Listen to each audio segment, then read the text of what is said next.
Hola mis hermanos, amigos, Dios les bendiga. Un saludo muy especial compartiendo con ustedes una vez más una cápsula bíblica.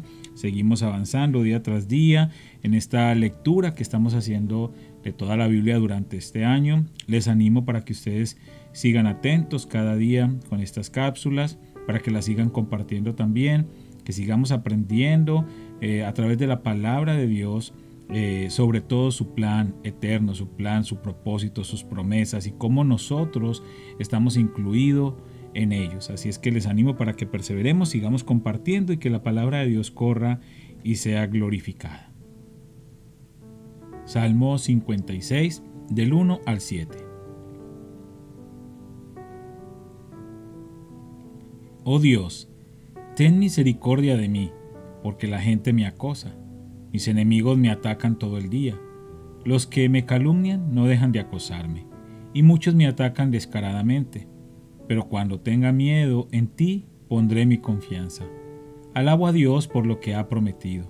En Dios confío. ¿Por qué habría de tener miedo? ¿Qué pueden hacerme unos simples mortales? Siempre tergiversan lo que digo. Se pasan el día tramando cómo hacerme daño.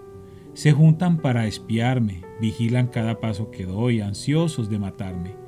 No permitas que estos malvados se salgan con la suya. En tu enojo, oh Dios, derríbalos. Ruth 3, del 1 al 18. Un día Noemí le dijo a Ruth: Hija mía, es tiempo de que yo te encuentre un hogar permanente para que tengas un porvenir asegurado. Booz es nuestro pariente cercano, y él ha sido muy amable al dejarte recoger grano con las jóvenes. Esta noche estará aventando cebada en el campo de trillar. Mira, haz lo que te digo. Báñate, perfúmate y vístete con tu ropa más linda. Después baja al campo de trillar, pero no dejes que Booz te vea hasta que termine de comer y de beber. Fíjate bien dónde se acuesta. Después acércate a él, destapa sus pies y acuéstate allí. Entonces él te dirá lo que debes hacer. Haré todo lo que me dices, respondió Ruth. Así que esa noche bajó al campo donde se trilla el grano y siguió las instrucciones de su suegra. Después de que Booz terminó de comer y de beber y estuvo de buen ánimo, se acostó al otro extremo del montón de grano y se durmió. Entonces Ruth se acercó sin hacer ruido, le destapó los pies y se acostó. Alrededor de la medianoche, Booz se despertó de pronto y se dio vuelta. Entonces se sorprendió al encontrar a una mujer acostada a sus pies. ¿Quién eres?, preguntó. Soy Ruth, su sierva, contestó ella. Extienda sobre mí el borde de su manto, ya que usted es el redentor de mi familia. El Señor te bendiga, hija mía, exclamó Booz. Muestras aún más lealtad familiar ahora que antes, pues no has ido tras algún hombre más joven, sea rico o pobre. Ahora, hija mía, no te preocupes por nada. Yo haré lo que sea necesario, porque todo el pueblo sabe que eres una mujer virtuosa. Pero, aunque es cierto que yo soy uno de los redentores de tu familia, hay un pariente más cercano que yo. Quédate aquí esta noche y por la mañana hablaré con él. Si está dispuesto a redimirte, muy bien, que se case contigo. Pero si no está dispuesto a hacerlo, entonces, tan cierto como que el Señor vive, yo mismo te redimiré. Ahora acuéstate aquí hasta la mañana. Entonces Ruth se acostó a los pies de Booz hasta la mañana, pero ella se levantó muy temprano antes de que hubiera suficiente luz para que una persona pudiera reconocer a otra, pues Booz había dicho: nadie debe saber que estuvo una mujer aquí en el campo de trillar. Luego Booz le dijo: trae tu manto y extiéndelo. Entonces él midió 6 medidas de cebada sobre el manto y lo colocó sobre las espaldas de ella. Después él regresó al pueblo. Cuando Ruth volvió a donde estaba su suegra, Noemí le preguntó: ¿qué sucedió, hija mía? Ruth le contó a Noemí todo lo que Booz había hecho por ella, y agregó: me dio estas 6 medidas de cebada y dijo: no vuelvas a tu suegra con las manos vacías. Entonces Noemí le dijo: ten paciencia, hija mía, hasta que sepamos lo que pasa. El hombre no descansará hasta dejar resuelto el asunto hoy mismo. Ruth 4, del 1 al 22. Booz fue a la puerta de la ciudad y allí se sentó. En ese momento pasó por ese lugar el redentor de la familia que Booz había mencionado. Así que lo llamó. Amigo, ven, siéntate aquí, quiero hablar contigo. Así que se sentaron juntos. Enseguida, Booz llamó a 10 líderes del pueblo y les pidió que se sentaran allí como testigos. Entonces Booz le dijo al redentor de la familia: Tú conoces a Noemí, la que volvió de Moab. Está por vender el terreno que pertenecía a Elimelec, nuestro pariente. Pensé que yo debía hablar contigo para que pudieras redimir la tierra si deseas hacerlo. Si quieres la tierra, entonces cómprala ahora en presencia de estos testigos. Pero si no quieres la tierra, házmelo saber ahora mismo, porque después de ti soy el pariente más cercano para redimirla. El hombre respondió: Muy bien, yo la redimo. Entonces le dijo Booz: Por supuesto, al comprar tú la tierra de Noemí, estás obligado a casarte con Ruth, la viuda moabita. De esta manera ella podrá tener hijos que lleven el nombre de su esposo y así conservar la tierra para su familia. Entonces no puedo redimir la tierra, respondió el pariente redentor, porque esto pondría en peligro mi propia herencia. Redime tú la tierra, yo no lo puedo hacer. En esos días era costumbre en Israel que cualquiera que transfiriera un derecho de compra se quitara la sandalia y se la entregara a la otra parte. Esto hacía válida la transacción de una manera pública. Entonces el otro redentor de la familia se quitó la sandalia mientras le decía a Booz: Compra tú la tierra. Entonces Booz les dijo a los ancianos y a la gente que estaba alrededor: Ustedes son testigos de que hoy le compré a Noemí toda la propiedad de Elimelec, Quelión y Malón. Además, junto con la tierra, adquirí a Ruth, la viuda moabita de Malón, para que sea mi esposa. De este modo ella podrá tener un hijo para que el nombre de la familia de su difunto esposo continúe y herede aquí, en su pueblo natal, la propiedad de su familia. Hoy todos ustedes son testigos. Entonces los ancianos y toda la gente que estaba en la puerta respondieron: Somos testigos que el Señor haga que esta mujer que va a ser parte de tu hogar sea como Raquel y Lea, de quienes descendió toda la nación de Israel, que prosperes en Efrata y que seas famoso en Belén, y que el Señor te dé descendientes por medio de esta joven que sean como los de nuestros antepasados Fares, el hijo de Tamar y Judá. Así que Booz llevó a Ruth a su casa y la hizo su esposa. Cuando se acostó con ella, el Señor permitió que quedara embarazada y diera a luz un hijo.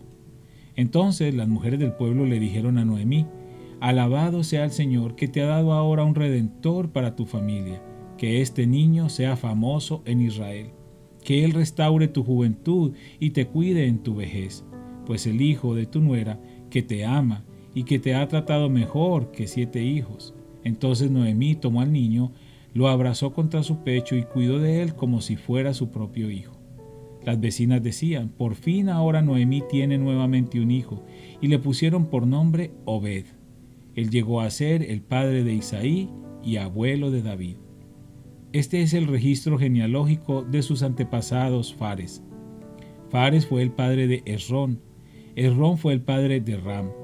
Ram fue el padre de Aminadab. Aminadab fue el padre de Naasón. Naasón fue el padre de Salmón. Salmón fue el padre de Booz. Booz fue el padre de Obed. Obed fue el padre de Isaí. Isaí fue el padre de David. Hechos 5 del 1 al 42. Había cierto hombre llamado Ananías, quien, junto con su esposa Safira, vendió una propiedad y llevó solo una parte del dinero a los apóstoles, pero afirmó que era la suma total de la venta. Con el consentimiento de su esposa se quedó con el resto. Entonces Pedro le dijo: Ananías, ¿por qué has permitido que Satanás llenara tu corazón? Le mentiste al Espíritu Santo y te quedaste con una parte del dinero. La decisión de vender o no la propiedad fue tuya, y después de venderla el dinero también era tuyo, para regalarlo o no. ¿Cómo pudiste hacer algo así? No nos mentiste a nosotros, sino a Dios. En cuanto Ananías oyó estas palabras, cayó al suelo y murió. Todos los que se enteraron de lo sucedido quedaron aterrados. Después unos muchachos se levantaron, lo envolvieron en una sábana, lo sacaron y lo enterraron.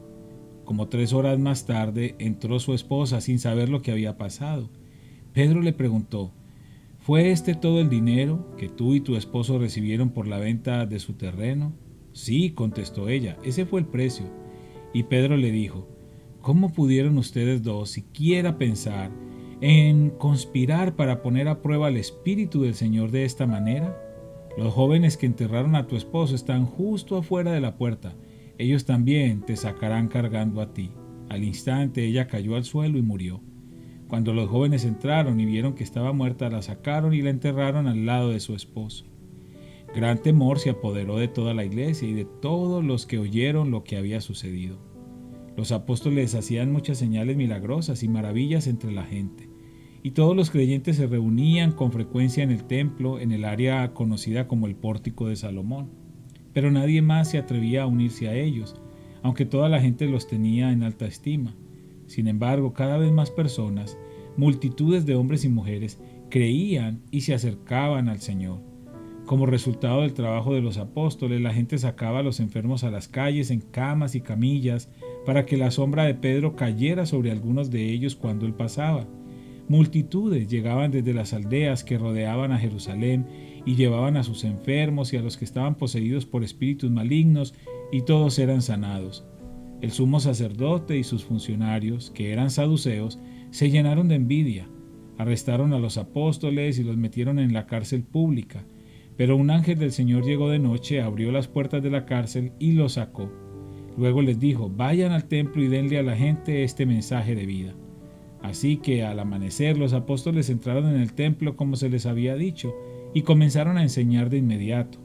Cuando llegaron el sumo sacerdote y sus funcionarios, convocaron al Concilio Supremo, es decir, a toda la asamblea de los ancianos de Israel. Luego mandaron a sacar a los apóstoles de la cárcel para llevarlos a juicio. Pero cuando los guardias del templo llegaron a la cárcel, los hombres ya no estaban. Entonces regresaron al concilio y dieron el siguiente informe. La cárcel estaba bien cerrada, los guardias estaban afuera, en sus puestos, pero cuando abrimos las puertas no había nadie. Cuando el capitán de la guardia del templo y los sacerdotes principales oyeron esto, quedaron perplejos y se preguntaban en qué iba a terminar todo el asunto. Entonces alguien llegó con noticias sorprendentes. Los hombres que ustedes metieron en la cárcel están en el templo enseñando a la gente. El capitán fue con los guardias del templo y arrestó a los apóstoles, pero sin violencia, porque tenían miedo de que la gente los apedreara. Después llevaron a los apóstoles ante el Concilio Supremo, donde los confrontó el sumo sacerdote. Les ordenamos estrictamente que no enseñaran nunca más en nombre de ese hombre. Les dijo, en lugar de eso han llenado a toda Jerusalén con la enseñanza acerca de él y quieren hacernos responsables de su muerte. Pero Pedro y los apóstoles respondieron, nosotros tenemos que obedecer a Dios antes que a cualquier autoridad humana. El Dios de nuestros antepasados levantó a Jesús de los muertos después de que ustedes lo mataron colgándolo en una cruz. Luego Dios lo puso en el lugar de honor a su derecha como príncipe y salvador. Lo hizo para que el pueblo de Israel se arrepintiera de sus pecados y fuera perdonado. Nosotros somos testigos de estas cosas, y también lo es el Espíritu Santo dado por Dios a todos los que lo obedecen. Al oír esto, el Concilio Supremo se enfureció y decidió matarlos. Pero uno de los miembros, un fariseo llamado Gamaliel, experto en la ley religiosa y respetado por toda la gente, se puso de pie y ordenó que sacaran de la sala del concilio a los apóstoles por un momento. Entonces les dijo a sus colegas, hombres de Israel, tengan cuidado con lo que piensan hacerles a estos hombres. Hace algún tiempo hubo un tal Teudas quien fingía ser alguien importante. Unas 400 personas se le unieron, pero a él lo mataron y todos sus seguidores se fueron cada uno por su camino. Todo el movimiento se redujo a nada. Después de él, en el tiempo en que se llevó a cabo el censo, apareció un tal Judas de Galilea. Logró que gente lo siguiera, pero a él también lo mataron y todos sus seguidores se dispersaron. Así que mi consejo es que dejen a esos hombres en paz. Pónganlos en libertad. Si ellos están planeando y actuando por sí solos, pronto su movimiento caerá. Pero si es de Dios, ustedes no podrán detenerlo. Tal vez hasta se encuentren peleando contra Dios. Los otros miembros aceptaron su consejo, llamaron a los apóstoles y mandaron que los azotaran. Luego les ordenaron que nunca más hablaran en el nombre de Jesús y los pusieron en libertad. Los apóstoles salieron del Concilio Supremo con alegría, porque Dios los habría considerado dignos de sufrir deshonra por el nombre de Jesús. Y cada día, en el templo y casa por casa, seguían enseñando y predicando este mensaje: Jesús es el Mesías. Padre, te damos gracias por esta palabra maravillosa y preciosa, gracias por lo que nos permites aprender de ella cada día, gracias por esta historia tan hermosa y tan preciosa que estamos viendo en el libro de Ruth sobre la fidelidad, sobre el amor, sobre el perdón, sobre cómo tú, Señor, cumples tus promesas y restauras, Señor. Gracias, Padre, por todo lo que estamos aprendiendo también sobre la iglesia primitiva, en Hechos de los Apóstoles, sobre los comienzos y las bases de lo que hoy es la iglesia de la cual nosotros somos parte. Gracias por esta maravillosa palabra y por permitirnos conocerte cada día más a través de ella. Gracias por cada persona que ha estado fiel escuchando tus cápsulas y tu palabra a través de ellas. Te pido una bendición especial para todos y cada uno de ellos, Padre. En el nombre de Cristo Jesús. Amén.